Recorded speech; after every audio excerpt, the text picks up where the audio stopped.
What is the most I'm 14 emphasis deep thing that you have done? One time all my friends were fighting, so I shared a link to the Where Is the Love music video by the Black Eyed Peas on my Facebook page thinking they'd see it and be moved by it. LOL. That's actually cute. I literally and non-jokingly asked my mom, why do I have to make my bed if all humans are meant to do is pass on their genes? We had just started biology. It hurts to remember. Well, it's true, but to be successful at that task you need to attract a mate, and nobody is going to want to pass on genetic information with someone with an unmade bed.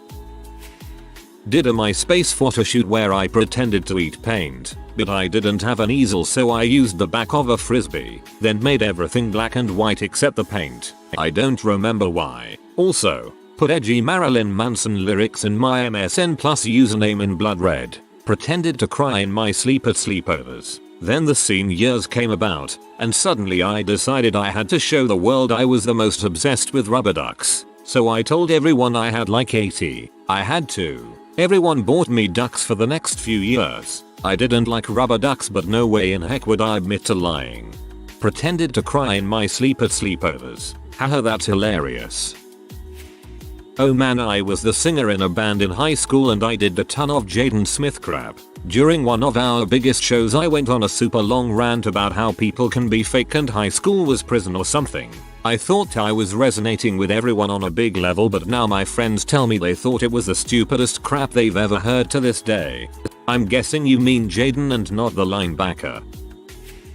In middle school, a friend told me that she had thought of a really clever phrase, realize, real lies. I thought it was the most deep thing to ever come out of someone's mouth and was impressed with her for creating it. A few months later I saw a post on Facebook with that exact same phrase, and you could say that I realized her real lie.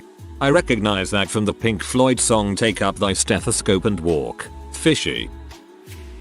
Called a radio station and requested Amazed by Lone Star to get played for an ICQ girlfriend I had that lived 4 hours away that had no way to hear the radio station. LOL. I was super cool.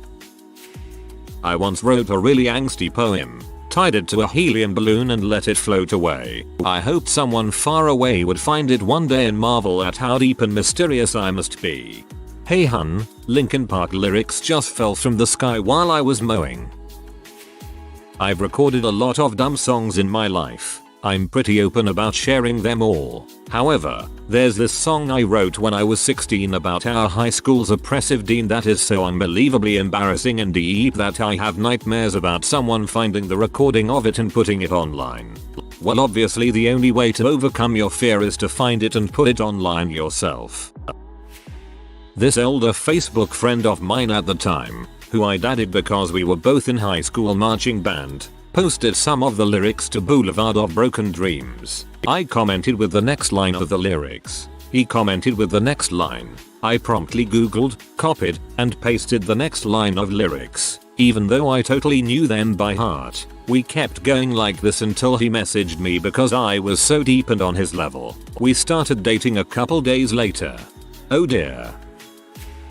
Wrote the lyrics to Nin's Happiness in Slavery in magic marker on the walls of my bedroom closet in my parents' house.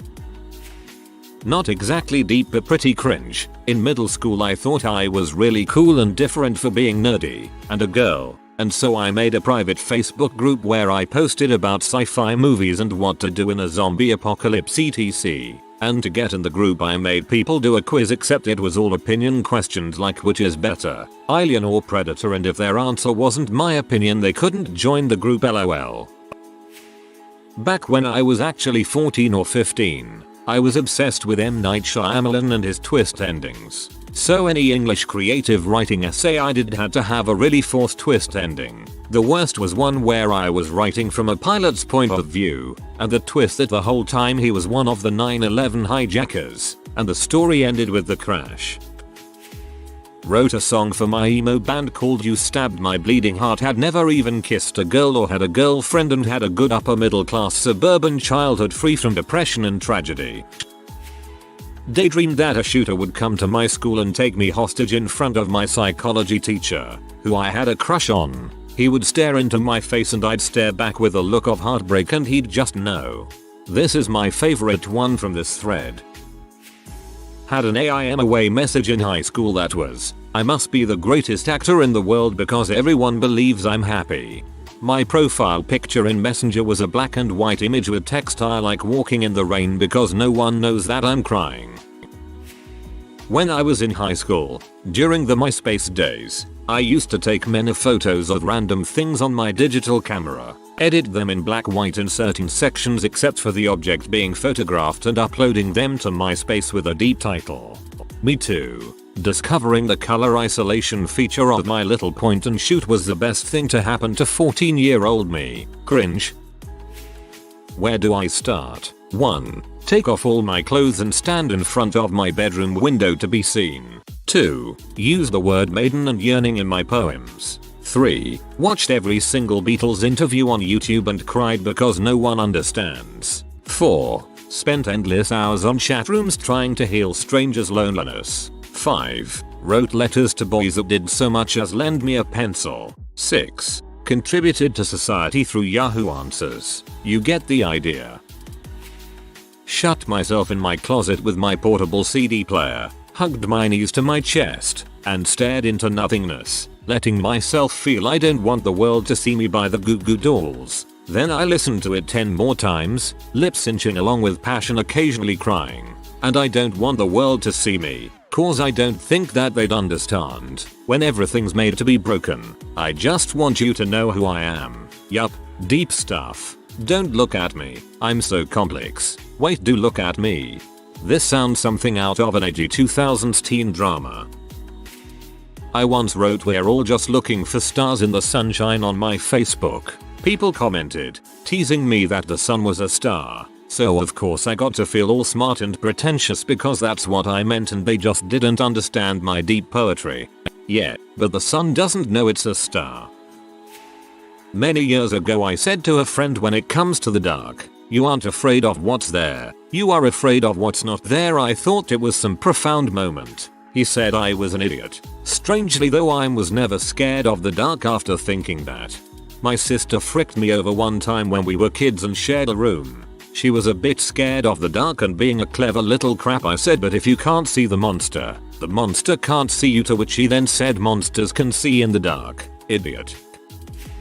When I was in 7th grade, my mom finally let me join MySpace. During these tumultuous, pre-hormonal years, I freaking loved Evanescence. I decided it would be really tight if my MySpace name was XX. Am I too lost to be saved? XX. My mom found out and threw a freaking fit. The reference, naturally, went over her head and she thought I was for sure suicidal. After the angst-fueled argument in the kitchen, I stormed off to my room, waited for AOL to do its crap, and made a new and improved MySpace name. Don't try to fix me, I'm not broken. Note, my profile picture was likely something rotated sideways, contrasted as frick, with some sort of Batwing photobucket stickers on that crap. RIP MySpace. Waited for AOL to do its crap. I'm just laughing at the scene of a super angsty teen waiting through the dial tone boot up. Fortunately we had a different ISP so my angst wasn't delayed. When I was a 16-year-old emo in 07, I was fully committed to getting a tattoo that said "cut" across the dotted line on my wrist. Unfortunately my brother trumped me in the deep stakes by writing song lyrics in his own blood on his bedroom ceiling. Moom. Tell Trevor. He's not as deep as me. You're such an butthole, Trevor. In middle school, me and two of my closest friends decided to start a journal. Each had their own, in which we would write terribly cringy poems, song verses, random quotes we thought were deep and bad doodles every night before going to bed. This went on for about 2 years and we sometimes even email each other our rough drafts for revision or just to show off when we were very proud of a particular piece. Nearly a decade later, we still occasionally stumble upon our old journals or emails, and Jesus, saying they are bad is an understatement. That's really sweet. I wrote all the lyrics to some Slipknot song and gave it to my mom because that's what you get when you take away my PlayStation. I push my fingers into my eyes. When I was a freshman in high school I had a crush on a gothy senior and wrote a poem called Mirror Image because I thought we were so much alike. She read it, she cried, and was yelling "What does this mean?" to the air as her friend took her away to calm down. That was a good sign, right? I told myself, I need to hear the rest of this story immediately. I set up a whole bunch of candles and incense. I made myself a pot of horrible blackberry tea. I wanted to meditate but didn't know what to say. My parents walked in, stared for about 3 seconds and just cracked up. They were laughing so hard they struggled to close the door. Plot twist, your parents were stoned. When I was 16 I had a pretty bad breakup and decided to hoe my way through it and basically had a mantra of I don't like boys. I frick them if that weren't bad enough on its own. I couldn't exactly say the second half of that mantra around adults so I ended up saying I don't like boys a lot and I was absolutely oblivious that I was making the adults in my life question my sexuality. At least she won't get pregnant, your parents were thinking. When I was a kid, like 12 or 13, I was given an IQ test. I used to quote the score to people. Makes me want to simultaneously projectile vomit and punch the younger version of me in the fricking face. I once answered a thread with I guess Einstein didn't know about the curse of knowledge. It's literally the only post I have ever deleted on this website. And now we all know about it. I told a boy that wanted to go out with me that I was afraid that I would never love again after having had my heart broken, and that I needed to find myself. There was quite a bit more dramatic, soap opera terminology in this little speech, and he bought it, hook, line and sinker because he apparently lived in the same mental soap opera.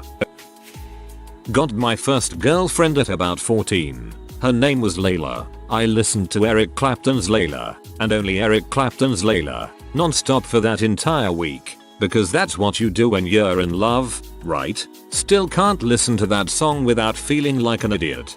This is kinda adorable, mayo.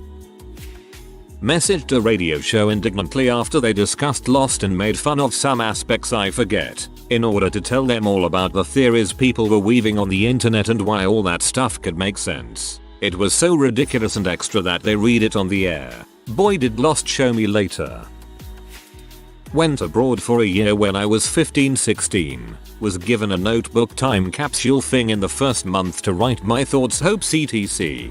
down on so that I could be shown them again at the end of my stay 11 months later. I wrote something along the lines of none of this matters in the center of the page and then gave it to the supervisor to be put away. When I got it back at the end of the year, I hadn't remembered what I'd written, so I was actually quite excited to open up the book. Instant disappointment. Congratulations, you played yourself. I used to get really full of myself because I listened to older rock bands like Led Zeppelin and Van Halen and acted like I was the only teenager in the world that did. Still love all of those bands. Every YouTube comment section on every song more than 10 years old is absolutely teeming with these teenagers. I used to get dressed in my Halloween costume, which was an old-fashioned lady's dress, and stand on the balcony and cry because I knew I would never meet my true love, who was in Russia at the time. I was 14. I just laughed out loud. Oh man, I loved Inuyasha. Once I said to my father, the biggest pain for women is to give birth, for men is to go to war, and he was like, yup, I don't know what to do with that information. Just thinking about a summer I had helped a friend with a breakup, so I started thinking I was a legit psychologist and attempting to treat any I deemed as repressing something. When I was 13-14, I was the new kid in school and bullied a lot, getting called an emo dyke a lot. Not entirely wrong, but ambient didn't like their tone, so I decided if anyone was going to label me, I was. So I started wearing vegetable can wrappers as armbands. I still want to die at the thought. I love how this suggests that it was a completely natural and logical line of thought. In 10th grade I wore a hood and never walked properly with the class. I'd walk in the ditch if we were walking somewhere. I thought I'd be mysterious and deep, showing that I'm a special snowflake. To make it even worse, I tried getting reputation as a psychopath, which I did by talking about bombs and terrorists every conversation and being generally edgy.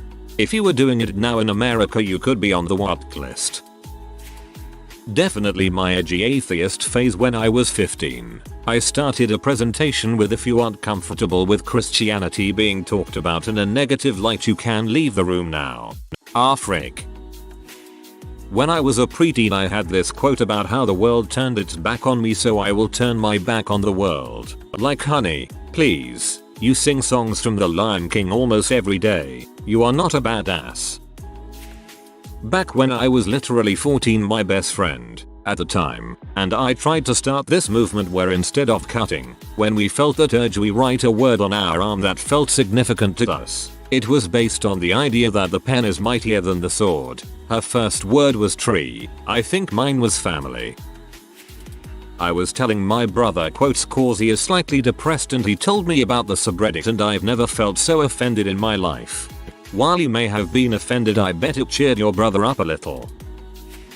When I was in 6th or 7th grade I printed out a picture of a black rose with the caption, "The life your child leads is not the one you want them to lead," and taped it to my door. I thought it was super deep and meaningful, because I mistook my parents want me to get good grades so I can be successful with my parents are trying to take control of my life. They never gave me crap for it, though they were appropriately puzzled when I put it up. I kinda cringe at the edginess when I think about it now. Additionally, once my mom took my computer because I was giving her an attitude, and I took my iPod outside and blasted Linkin Park while I sulked. I was a really lame tween. This entire thread reminds me of my brother, my 40-year-old brother. Every freaking word. I need to have a talk with him. I recently came across poetry that I actually wrote when I was 14. It wasn't actually all that deep, but by God it tried. You can't say this and not show us the poem. Come on. If you are new to the channel, you can subscribe. I publish new videos every day. Until then, check another video.